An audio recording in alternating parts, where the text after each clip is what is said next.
ഒരായുഷ്കാലം മുഴുവൻ ജീവിക്കാനുള്ള ശക്തി കിട്ടുന്ന 2 സ്വരങ്ങളുണ്ട് ദൈവവചനം വായിക്കുമ്പോൾ. ചില മനോവിഷമങ്ങളുടെ നടുവിൽ, ചില ഒറ്റപ്പെടലിന്റെ നടുവിൽ, തള്ളപ്പെട്ടു പോയ അവസ്ഥയുടെ നടുവിൽ ആ തുറന്ന പുസ്തകം, ആ ദൈവവചനത്തിനകത്തുനിന്ന് ഇങ്ങനെ ഒരു സ്വരം, ഐ ലവ് യു, ഞാൻ നിന്നെ സ്നേഹിക്കുന്നു എന്ന ഒരു സ്വരം കേൾക്കാൻ കഴിയും. വീണ്ടും കുറച്ചുകൂടെ ആഴമുള്ള ഒരു സ്വരം കേൾക്കാൻ കഴിയും. I understand you, I love you എന്ന് പറഞ്ഞാൽ ഞാൻ നിന്നെ സ്നേഹിക്കുന്നു എന്നാണ്. അതാർക്കും ആരോടും പറയാം. അത് വലിയ ഒരുക്കമൊന്നും ആവശ്യമില്ല ഐ ലവ് യു എന്ന് ഒരാളോട് പറയാൻ. പക്ഷെ രണ്ടാമത് പറഞ്ഞ വാക്ക് പറയാൻ, അത് വെറുതെ പറയാൻ കഴിയില്ല. I understand you. നിങ്ങളുടെ മനോവിഷമം വേറൊരാളോട് പറഞ്ഞാൽ ഉൾക്കൊള്ളില്ല, അവർക്ക് അത്രയും അത് സ്വീകരിക്കാൻ കഴിയില്ലായിരിക്കും. പക്ഷെ ദൈവത്തിന് നിങ്ങളുടെ മനസ്സിന്റെ ചലനങ്ങളെ പോലും മനസ്സിലാക്കാൻ പറ്റും. അതിന് വേണ്ടതെന്നറിയാമോ?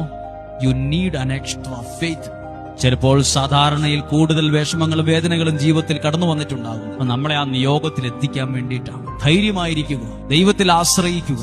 ദൈവവചനം ചില സമ്മർദ്ദങ്ങളുടെ നടുവിൽ വായിക്കുമ്പോൾ നിങ്ങളും കേൾക്കാൻ ഇടയാകട്ടെ. ദൈവം നിങ്ങളോട് വ്യക്തിപരമായി സംസാരിക്കുന്ന പോലെ ദൈവം നിങ്ങളെ സ്നേഹിക്കുന്നു.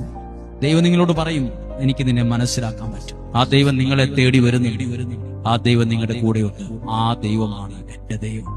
ആ ഇടയനാണ് എന്റെ ദൈവം. ആ അപ്പനാണ് എന്റെ ദൈവം.